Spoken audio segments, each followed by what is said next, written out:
अवधूत चिंतन श्री गुरुदेव दत्त. श्री स्वामी समर्थ. श्री स्वामी समर्थ. स्वामी म्हणतात, पाण्याचा एक छोटासा थेंब, त्याचं अस्तित्व अगदी क्षुल्लक, पण त्याची कथा मोठी शिकवण देणारी आहे. बघा ना, हाच थेंब जर उकळत्या तव्यावर पडला तर क्षणभर फुस असा आवाज करून गरम वाफेत परावर्तित होतो आणि आपलं अस्तित्व गमावून बसतो. परंतु हाच थेंब जर कमळाच्या नाजूक पाकळीवर विसावला तर तो मोत्यासारखा चमकतो, प्रकाशमान होतो आणि त्याच्या सौंदर्यात अधिक भर घालतो. फरक आहे तो केवळ संगतीचा. जशी पाण्याच्या थेंबाची नियती त्याच्या संगतीने बदलते, तशीच माणसाचीही बदलू शकते.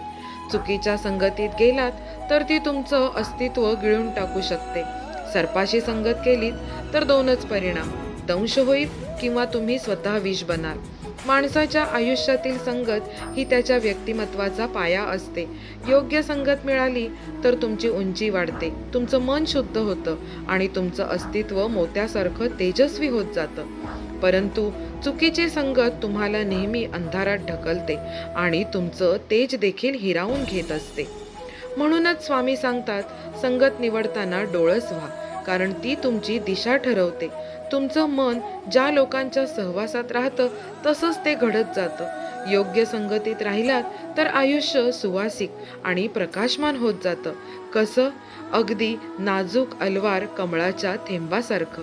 संगतीतून नियती बदलते, मग ती पाण्याचा थेंब असो वा माणूस. म्हणूनच सज्जनांच्या सहवासाने तुमचं तेज वाढत जाऊ, तुमचं मन फुलासारखं निर्मळ होत जाऊ, हीच स्वामींच्या चरणी प्रार्थना. श्री स्वामी समर्थ.